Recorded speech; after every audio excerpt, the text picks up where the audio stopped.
10 ఏళ్లలో రైతులు తీవ్ర ఇబ్బందులు పడ్డారన్నారు కాంగ్రెస్ ఎమ్మెల్యే వేముల వీరేశం. గత బీఆర్ఎస్ సర్కార్ రైతును రాజుగా చేస్తామని మోసం చేసిందని విమర్శించారు. కాంగ్రెస్ సర్కార్ రైతుల ప్రభుత్వమని చెప్పారు. చేనేత రంగానికి కూడా బీఆర్ఎస్ సర్కార్ చేసిందేమీ లేదన్నారు వేముల వీరేశం.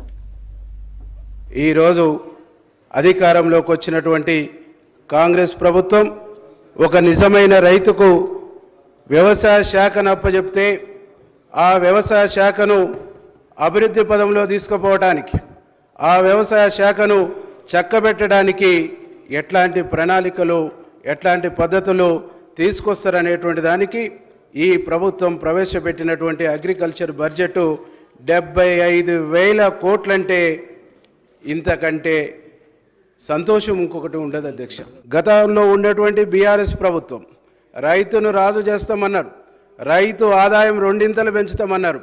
రైతును రాజు చేసిన సంగతి దేవుడు ఎరుగు, కానీ రైతుల్ని అప్పుల పాలు చేసిందనేటువంటిది ఈ సత్యం తెలంగాణ సమాజానికి మొత్తం తెలుసు అధ్యక్ష. చాలా సంస్కరణలు తీసుకొచ్చినట్టు, చాలా మార్పులు తీసుకొచ్చినట్టు, చాలా అద్భుతాలు చేసినట్టు ఒట్టి గబ్బాలు కొట్టిరు తప్ప చేసినటువంటి అద్భుతాలు శూన్యం అనేటువంటిది మీ ద్వారా నేను గుర్తు చేయదలుచుకున్నా అధ్యక్ష. వీళ్ళని నమ్మి రైతులంతా సన్న వడ్లు వేస్తే ఈ వడ్లను కొనే నాదులు లేక రైతులు అన్నమో రామచంద్ర అని బాధపడ్డటువంటి సందర్భం కూడా మనం పత్రికల ద్వారా చూసినాం.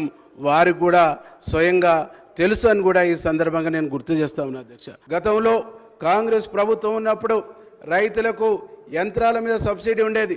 ఒక్కసారి గడిచిన 10 సంవత్సరాల్లో ట్రాక్టర్లు ఇచ్చిరు తప్ప ఆ తర్వాత ట్రాక్టర్లు ఇచ్చినటువంటి దాఖలాలు లేవు.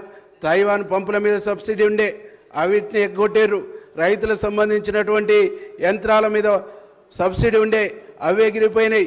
రైతులకు సంబంధించిన అన్ని సబ్సిడీలను కూడా తుంగలో తొక్కి అన్ని సబ్సిడీలను కూడా ఎగ్గొట్టి ఈరోజు రైతును రాజు చేస్తామని చెప్పేసినటువంటి మాటలు పేపర్లకు మిలిగినాయి తప్ప రైతును నట్టేట ముంచినటువంటి ఒక సందర్భం కూడా ఈ సందర్భంగా మీకు గుర్తు చేస్తా ఉన్నా అధ్యక్ష. నిజంగా వీళ్ళు ఇచ్చినటువంటి రైతు బంధుతోని రైతాంగం కనుక గొప్పగా ఉండుంటే, వీళ్ళు ఇచ్చినటువంటి రుణమాఫీతోని రుణాలే మాపై ఉండుంటే, ఈరోజు మా ప్రభుత్వం మా ముఖ్యమంత్రి గారి తీసుకున్నటువంటి నిర్ణయం 2 లక్షల రుణాల మాఫీలో 1,00,000 రూపాయలు రుణాలు మాఫీ అయినాయి.